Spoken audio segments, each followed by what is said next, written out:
ആലപ്പുഴയിൽ ഗർഭസ്ഥ ശിശുവിന്റെ വൈകല്യം കണ്ടെത്താത്ത സംഭവത്തിൽ 2 സ്കാനിംഗ് സെന്ററുകളിലെ അൾട്രാ സ്കാനിംഗ് റൂം ആരോഗ്യവകുപ്പ് പൂട്ടി സീൽ ചെയ്തു. മിഡാസ്, ശങ്കേഴ്സ് എന്നീ ലാബുകളിലെ അൾട്രാസൗണ്ട് സ്കാനിംഗ് റൂമാണ് പൂട്ടിയത്. വിശദാംശങ്ങളുമായി ആലപ്പുഴയിൽ നിന്നും മനീഷ് ഐഷ മാത്യു ചേരുന്നുണ്ട്. മനീഷ്, നേരത്തെ തന്നെ ആരോഗ്യവകുപ്പ് നടപടി സ്വീകരിക്കുമെന്ന് വ്യക്തമാക്കിയതാണ്. അതിന്റെ ഭാഗമായിട്ടാണോ ഇപ്പോൾ ഈ നടപടി ഉണ്ടായിരിക്കുന്നത്? എന്താണ് കൂടുതൽ വിശദാംശങ്ങൾ?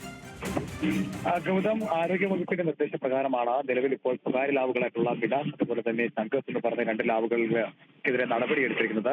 നേരത്തെ തന്നെ ആരോഗ്യവകുപ്പ് നിശ്ചയിച്ചിട്ടുണ്ടായിരുന്ന വിദഗ്ധ സംഘം ഈ ലാബുകളുടെ വീഴ്ചയാണ് എന്ന് ചൂണ്ടിക്കാട്ടിക്കൊണ്ട് റിപ്പോർട്ട് തയ്യാറാക്കിയിരുന്നു. ഈ റിപ്പോർട്ടിലെ വിശദാംശങ്ങൾ ഇന്ന് രാവിലെ പുറത്തു വരികയും ചെയ്തിരുന്നു. അതിൽ തന്നെ വ്യക്തമാക്കിയിരുന്നു ഈ ലാബുകളുടെ ലൈസൻസ് റദ്ദാക്കുന്നതിന് വേണ്ടി ഈ വിദഗ്ധ സംഘം ആരോഗ്യവകുപ്പിന് ശുപാർശ നൽകേണ്ട കാര്യം.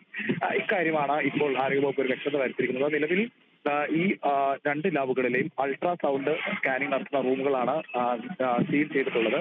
ഈ അൾട്രാസൗണ്ട് സ്കാനിങ്ങിലൂടെയാണ് ഗർഭസ്ഥ ശിശുവിന്റെ 2D 3D ദൃശ്യങ്ങൾ ലഭ്യമാക്കുക. ഈ പരിശോധന നടന്ന പിഴവ് മൂലമാണ് കുട്ടിയുടെ വൈകല്യത്തെക്കുറിച്ച് പ്രസവകാലത്തിൽ ഒരിക്കൽ പോലും കണ്ടെത്താൻ കഴിയാതിരുന്നത്. പിന്നീട് കുട്ടി വൈകല്യോടും കൂടി ജനിക്കുകയും ചെയ്തത്. ഇപ്പോൾ നിലവിൽ തിരുവനന്തപുരത്തെത്തിയ ആരോഗ്യ സംഘം മിഡാസ് അതുപോലെ തന്നെ ശങ്കേഴ്സ് എന്നീ പറയുന്ന 2 ലാബുകളിലെ അൾട്രാസൗണ്ട് സ്കാനിംഗ് റൂം പൂട്ടി സീൽ ചെയ്തിട്ടുണ്ട്. തിങ്കളാഴ്ചയാവും വിദഗ്ധ സംഘം ഇതിന്റെ പൂർണ്ണ റിപ്പോർട്ട് ആരോഗ്യമന്ത്രിക്ക് കൈമാറുക. അതിനുശേഷമായിരിക്കും ലൈസൻസിന്റെ ഈ ലാബുകളുടെ പൂർണ്ണമായിട്ടുള്ള ലൈസൻസ് റദ്ദാക്കുന്ന അടക്കമുള്ള കാര്യങ്ങളിലേക്ക് കടക്കുക.